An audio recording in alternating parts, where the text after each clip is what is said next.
नमस्कार दोस्तों, स्वागत है आप सभी का हमारे लाल किताब के अध्याय 1 में। जैसा कि आप सभी से मैंने वादा किया था कि हम आपको बहुत जल्दी लाल किताब के बारे में जानकारियां देने के लिए हाजिर होंगे और आप सभी को सिखाएंगे कि किस तरीके से आप लाल किताब को पढ़कर लाल किताब के बारे में जानकारी लेकर आप किसी व्यक्ति के बारे में उसकी कुंडली देखकर उसके बारे में प्रेडिक्शन कर सकते हैं। तो आज से हम अपने इस अध्याय की शुरुआत करते हुए लगातार इस अध्याय पे हम आगे बढ़ेंगे। लाल किताब के बारे में हम डिस्कस करते रहेंगे, जिससे कि आप अपनी और अपने किसी मित्रगण या फिर अपने परिवार के सदस्यों की सभी चीज़ों को कुंडली के माध्यम से देख सकेंगे। तो दोस्तों, सबसे पहली चीज़ आपको लाल किताब के बारे में जानने की ये ज़रूरत है कि लाल किताब एक ज्योतिष का एक ग्रंथ है जिसके मूल रचयिता का नाम अभी तक अज्ञात है। लेकिन इसको कुछ समय पहले, जब ये 1939 से पहले एक जगह पे ये किताब किसी को दबी हुई मिली, तो हमारे एक पंजाब प्रांत के पंडित रूपचंद जोशी जी थे। वो अंग्रेज़ों के यहाँ पर मुंशीगिरी टाइप का काम करते थे। तो जब ये किताब ज़मीन में से निकली तो लोगों को ये किताब जो थी फ़ारसी और उर्दू के अंदर थी। तो उस समय जो पंडित रूपचंद जोशी जी थे उनको इस चीज़ के बारे में, इस भाषा के बारे में बहुत ही अच्छी जानकारी थी। जब वो किताब वहाँ से मिली ज़मीन के अंदर से, तो वहाँ के लोग जब पंडित रूपचंद जोशी जी के पास ये किताब लेकर आए तो उन्होंने इस किताब का हिंदी रूपांतरण करके 1939 से लेकर 1952 के बीच में 5 खंडों में ये किताब निकाली। दोस्तों, अगर इस किताब के बारे में, अगर ये आपको इस चीज़ के बारे, इसके इतिहास के बारे में अगर जानकारी आपको लेनी है तो प्लीज़ नीचे कमेंट में करिए। हम इसके बारे में एक अलग वीडियो बना देंगे, क्योंकि मेरा मेन मोटो यही है कि मैं आपको इस किताब के अंदर से माध्यम से आप लोगों को पहले ज्योतिष के बारे में जानकारी सिखाऊं। तो यदि आप में से किसी को भी लाल किताब के इतिहास के बारे में पूर्णतः जानकारी लेनी है, हम उसके ऊपर एक वीडियो ज़रूर बनाएंगे, अगर आप लोगों के नीचे कमेंट आते हैं तो दोस्तों, आज का वीडियो शुरुआत करने से पहले अगर मैं आपको एक चीज़ बात क्लियरली समझा दूं दोस्तों, किसी भी चीज़ की अधूरी जानकारी से आप भ्रमित हो सकते हैं, आप गलत प्रेडिक्शन कर सकते हैं। तो वीडियो को कभी भी स्किप करके मत देखिए, वीडियो को पूरा देखिए, अंत तक देखिए। अगर समझ नहीं आए तो उसे बार बार पीछे रिवाइंड करके भी आप वीडियो को देख सकते हैं, ताकि वो आपको अच्छी तरह से समझ आ जाए। तो दोस्तों, चलिए शुरुआत करते हैं, इसी के साथ शुरुआत करते हैं। तो अगर आपको वीडियो अच्छा लगे तो प्लीज़ वीडियो को लाइक ज़रूर कीजिएगा। हमारे चैनल पर पहली बार आए हैं तो प्लीज़ चैनल को सब्सक्राइब कर दीजिएगा। तो चलिए दोस्तों, शुरुआत करते हैं। दोस्तों, सबसे पहली चीज़, लाल किताब के अंदर किसी भी तरह, मतलब किसी भी राशि का जिक्र नहीं होता, लेकिन मेरा मेन मोटो यही है कि मैं आपको फिर भी इस हिसाब से आपको समझाऊं ताकि आपको वो इजीली समझ में आए। तो दोस्तों, ये कुछ जो स्क्रीन पे हमारे राशियों के नाम हैं, ये हमारी 12 राशियां होती हैं जो हमारे जीवन पे प्रभाव डालती हैं। सबसे पहली राशि जो कि मेष राशि है, ये 1 नंबर राशि कहलाती है दोस्तों। उसी प्रकार वृषभ दूसरी, फिर मिथुन तीसरी, कर्क चौथी, सिंह पांचवी, कन्या छठी, तुला सातवीं, वृश्चिक आठवीं, धनु नौवीं, मकर 10वीं, कुंभ 11वीं और मीन 12वीं।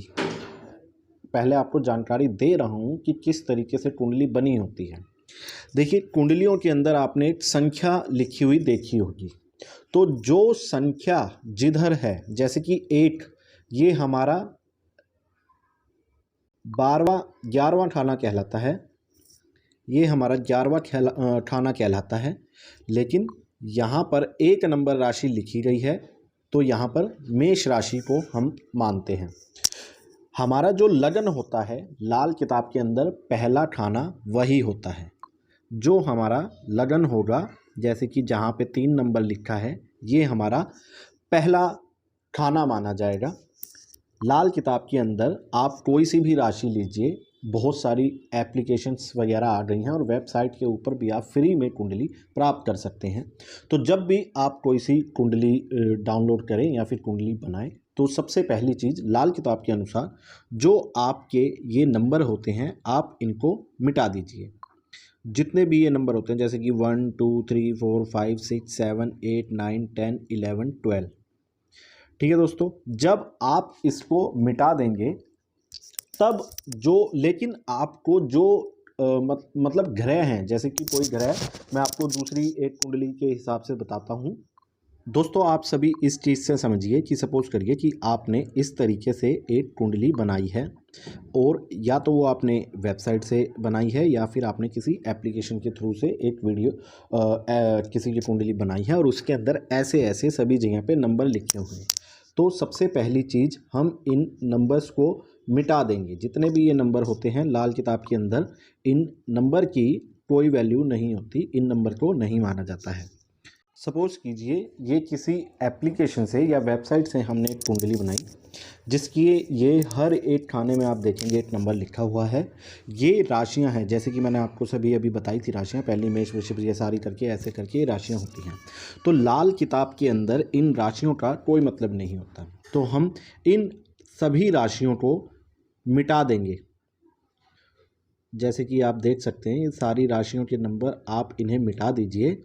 और जो आपका लगन होता है, जैसे कि अभी मैं बताता हूँ आपको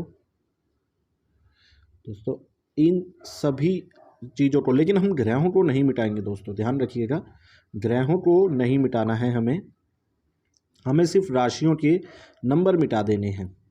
और जो हमारा लगन होता है, ये वाला स्थान, एक मिनट, जो हमारा लगन होएगा वो, वहाँ पे हम एक नंबर लिख सकते हैं, यहाँ एक, फिर इससे घड़ी के कांटा जैसे चलता है उसकी उल्टी दिशा में एंटी क्लॉकवाइज हम इन नंबरों को बढ़ाते जाएंगे। जैसे यहाँ पे 2 3 4 5 6 7 8 9 10 11 और ये 12। तब ये आपकी, अब जो जहाँ ग्रह जहाँ लिखे हुए हैं वो सारे ग्रह वहीं रहने दीजिए। अब ये आपकी एक लाल किताब की कुंडली बन गई है। इस तरीके से दोस्तों हमें एक लाल किताब की कुंडली तैयार करेंगे, जिसके बाद हम उसकी प्रेडिक्शन चालू करेंगे। अब दोस्तों बारी आती है कि मैं आपको सबसे पहले आपको सिखाऊं कि जितने भी सभी ग्रह हैं उनकी कौन कौन सी राशियां होती हैं, और हम कुंडली के माध्यम से ही आपको समझाएंगे कि किस ग्रह की कौन सी राशि होती है। जो पहली राशि होती है, जो कि ये स्थान है यहाँ पर, ये वाला पहली राशि मंगल की होती है। पहली और 8वीं राशि, आप ये देखिए, आपको इजीली मैं आपको इसको बड़े ही सरल तरीके से सिखाऊंगा कि पहली और 8वीं राशि जो होती है वो मंगल की होती है। जब हम जाएंगे फिर दूसरी राशि पे, दूसरी राशि होती है शुक्र की, वृषभ, एक मिनट, दूसरी राशि, दूसरा स्थान, खाना नंबर दूसरा भी कहेंगे, और दूसरी राशि और 7वां, ये दोनों राशि आप इस माध्यम से समझेंगे तो आपको बहुत ही जल्दी दोस्तों समझ में आएगा, यकीन कीजिएगा।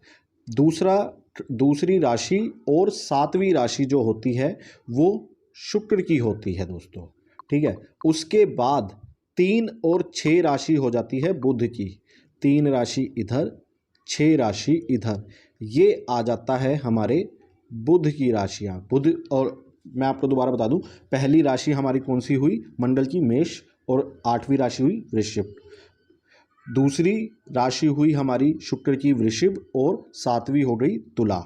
उसके बाद तीसरी राशि जो बुध की हुई, तीसरी और छठी राशि, वो हमारी हुई मिथुन और कन्या। अब आती है 5वीं राशि। बुध को सिर्फ एक ही राशि मिली हुई है, सूर्य को सिर्फ एक ही राशि मिली हुई है, जो कि है सिंह राशि, ये सूर्य की राशि कहलाती है 5वीं राशि।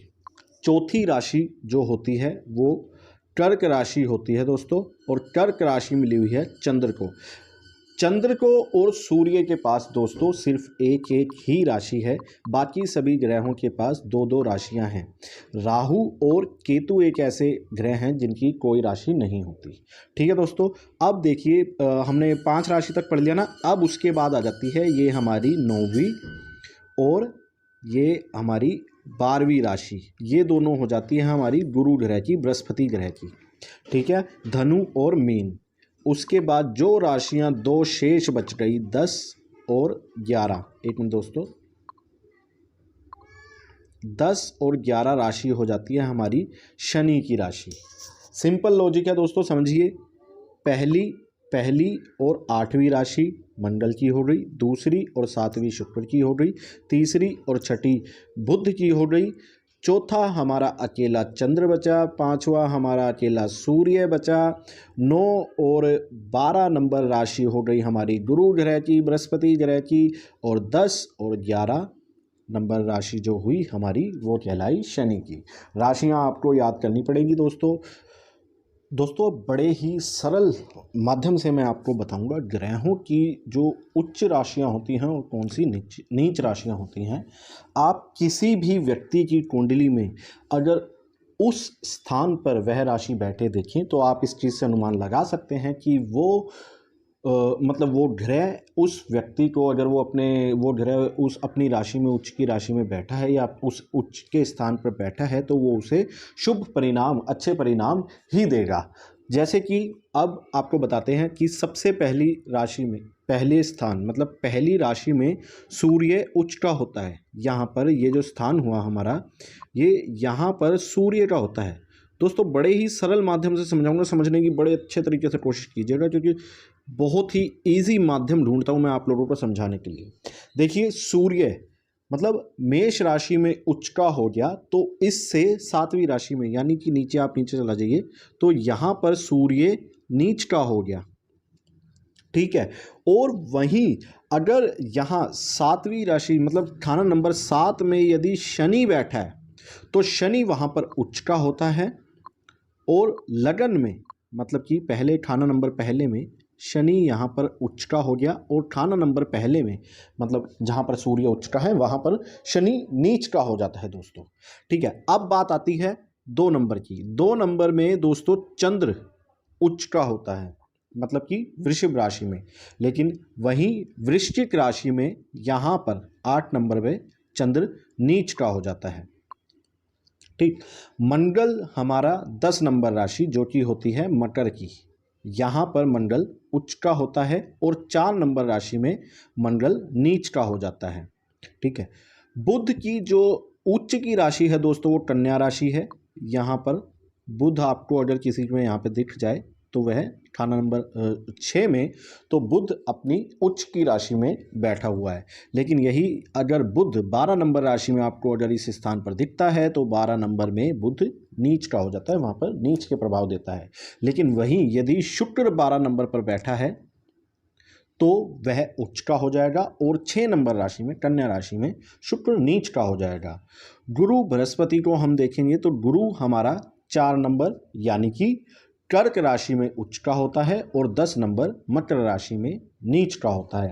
दोस्तों ये चार्ट आप बड़ी अच्छी तरह से समझ लीजिए, क्योंकि अगर आप इसका स्क्रीनशॉट लेना भी चाहते हैं तो आप वो भी ले लीजिए, क्योंकि ये आपको बहुत ही सरल माध्यम मैंने निकाला है इस चीज़ को समझाने के लिए, ताकि आप बड़े ही ईजी तरीके से इस चीज़ को समझ सकें कि कौन सा ग्रह कहाँ पर उच्च का होता है। यदि आप किसी भी व्यक्ति की में अगर, जैसे कि मैंने ये आपको चित्र बना के दिखाया है, अगर ऐसे वहाँ पर कोई ग्रह बैठा है तो वह व्यक्ति का बहुत ही अच्छे परिणाम देने वाला ग्रह साबित हो सकता है, ठीक है दोस्तों। अच्छे साबित हो सकता है मतलब कि हो सकता है उस पर कोई किसी की दृष्टि, गलत दृष्टि ना पड़ रही हो। जैसे कि अब मैं आपको जो बताने जा रहा हूँ वो दृष्टि के बारे में ही बताने जा रहा हूँ कि किस तरीके से किस ग्रह की दृष्टि होती है, किस तरीके से उस दृष्टि की चाल होती है। तो सबसे पहले अगर हम इसको मिटा दें, आपने स्क्रीनशॉट ले लिया हो तो प्लीज़, अगर नहीं लिया तो पीछे रिवाइंड करके प्लीज़ ले लीजिएगा। अभी हम इसको मिटाने जा रहे हैं। सबसे पहली चीज़ मैं आपको बड़े ही सरल तरीके से आपको बता दूं कि हर ग्रह अपने से 7वें ग्रह पर जरूर दृष्टि डालता है। आप इस चीज़ को नोटिस कर लीजिएगा, चाहे कोई सा भी ग्रह हो दोस्तों, कोई भी ग्रह अपने से 7वें नंबर पर दृष्टि जरूर डालता है। और जैसे कि अभी आपको मैं बड़े ही सरल तरीके से समझाता हूँ। सूर्य, जैसे सिंपल लॉजिक में मैं आपको समझाऊंगा बड़े ही सरल माध्यम से, ताकि आपको दिक्कत ना हो। हमारा सूर्य, एक मिनट हिंदी में लिख देता हूँ, मैं हिंदी की क्लास लेता हूँ मैं। सूर्य, चंद्र और बुध, एक मिनट, बुध और ये हमारा आ गया शुक्र। दोस्तों ये जो 4 ग्रह हैं इनकी सिर्फ सिंगल दृष्टि होती है। 1 2 सूर्य चंद्र बुध शुक्र, सूर्य चंद्र शुक्र बुध, ये 4 ग्रह अपने से 7वें पे दृष्टि डालते हैं। इनकी सिर्फ इतनी ही दृष्टि होती है, ये उसके अलावा और कहीं पे दृष्टि नहीं डालते।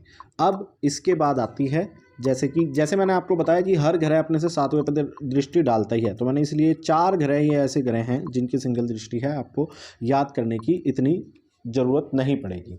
अब जो बात आती है दोस्तों मंगल की, मंगल 7वें पे तो दृष्टि डालता ही है, इसके साथ साथ अपने से बैठे 4थे ग्रह पर और अपने से बैठे 8वें ग्रह पर भी मंगल दृष्टि डालता है।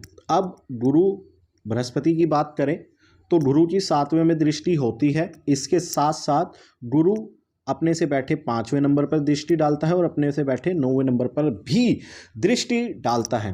अब शनि भी वही बात जो मैंने आपको बताई कि अपने से 7वें पर तो दृष्टि डालता ही है, और ये 3 नंबर पर और 10 नंबर पर, अपने से बैठे 10 नंबर पर भी दृष्टि डालता है। दोस्तों अगर आपको अब जैसे ये याद हो गया कि जो गुरु है 7 5 9 पे दृष्टि डालता है, तो यही दृष्टि राहु और केतु भी डालते हैं। मतलब कि राहु और केतु भी 7वें नंबर पर तो दृष्टि डाल ही रहे हैं, उसके साथ साथ वो अपने से बैठे 5वें घर पे और 9वें घर पर दृष्टि डालते हैं। बड़ा ही सरल माध्यम दोस्तों मैंने आपको बताया है कि आपको ज़्यादा याद करने की ज़रूरत नहीं है। सिंपल लॉजिक आपको ये ध्यान रखना है कि हर ग्रह अपने से 7वें पर तो दृष्टि डालता ही है, साथ ही जो गुरु ग्रह हुआ उसकी दृष्टि होती है 7वें घर पर, 5वें घर पर और 9वें घर पर। जो गुरु ग्रह की दृष्टि है वही राहु और केतु की भी दृष्टि है। मंगल की दृष्टि सिंगल है 7 4 8 पर। इसके साथ साथ शनि की दृष्टि हो गई 7 3 10 पर। सिंपल लॉजिक दोस्तों, इतना इजी माध्यम मैंने आप लोगों के लिए निकाला है। अगर आपको ये माध्यम मेरे को बड़ा ही सरल लगा हो, इजी लगा हो, तो प्लीज़ इस वीडियो को लाइक करके कमेंट जरूर कीजिएगा। तो दोस्तों ये अब हमारी दृष्टियों की बात हो गई। अब एक चीज़ जो मैं आपको बता दूं कि लाल किताब के अंदर यदि किसी भी व्यक्ति का गुरु ग्रह और बुध ग्रह दोनों यदि अच्छे हों, लाल किताब के अंदर यदि गुरु ग्रह और बुध दोनों यदि अच्छे हों, अच्छी स्थिति में हों, अच्छे बैठे हों, किसी भी तरह से उनको बुरा प्रभाव ना पड़ रहा हो, किसी की दृष्टि गलत ना पड़ रही हो, तो वह कुंडली बहुत अच्छी मानी जाती है। लाल किताब के अंदर यदि गुरु और बुध चाहे वो कहीं बैठे हों, लेकिन अगर वो अच्छे हो रहे हैं, जैसे सपोज कर लीजिए अपनी अपनी राशियों में बैठे हुए हैं, अपने अपने, जैसे कि गुरु 4 नंबर में अच्छा हो गया और बुध 6 नंबर में अच्छा हो गया, तो ये अच्छे परिणाम देंगे आपको और ये आपकी कुंडली को बहुत हद तक काफ़ी अच्छा बना देंगे। अब एक और बात, लाल किताब में जितने भी ग्रह होते हैं, जैसे कि चाहे आप सूर्य ले लीजिए, सूर्य चंद्र मंगल बुध गुरु शुक्र शनि राहु केतु, जितने भी ग्रह होते हैं लाल किताब के अंदर सभी ग्रह एक ग्रह नहीं बल्कि 2 ग्रह से मिलकर बनते हैं। ये जो चैप्टर है मैं इसके बारे में आपको आगे बताऊंगा। आज का पहला चैप्टर बड़ा ही सरल माध्यम तरीके से मैंने बेसिक की जो शुरुआत करी है, आपको बड़े ही सरल माध्यम से समझाने की कोशिश करी है। वीडियो अगर आपको समझ में आया, आपको बड़ा ही सरल लगा, तो प्लीज़ वीडियो को लाइक करके हमें कमेंट करके ज़रूर। अगली वीडियो में मैं आपको बताऊँगा कि ये जो 2 ग्रह मिलकर किस किस ग्रह से मिलकर कौन सा ग्रह बनता है, और उनके मौजूदा होने पर भी आप ये समझ सकते हैं कि अगर वो ग्रह वहाँ पर बैठा है तो उसका क्या परिणाम मिल सकता है। तो ये बात जो हम करेंगे ये हम अगली वीडियो में बात करेंगे दोस्तों। इसी के साथ इंतज़ार कीजिएगा वीडियो को। अगर आपने चैनल सब्सक्राइब नहीं करा है तो प्लीज़ चैनल को जाके सब्सक्राइब करिए। मैं आपको बहुत ही सरल माध्यम से ये सारी चीज़ें सिखाने वाला हूँ, तो आप प्लीज़ इसको अवॉइड मत कीजिएगा, पूरी वीडियो देखिएगा, क्योंकि कहीं भी कोई भी ऐसी चीज़ निकल कर आ सकती है जो आपके काम के लायक है और जो आपके जीवन में काम आ सकती है। भले ही चलिए सपोज करते हैं कि अगर आपको किसी एक ग्रह के बारे में मैंने बताया वो आपके लिए उचित नहीं है या आपकी राशि में वो ग्रह वहाँ नहीं बैठा, लेकिन आपके किसी जानकार, आपके किसी साथी, सहपाठी या परिवारजन के किसी में तो वो शामिल हो ही सकता है। तो इसलिए वीडियो को कभी अवॉइड मत कीजिएगा। इसी के साथ हम नमस्कार करते हैं। जय श्री राम।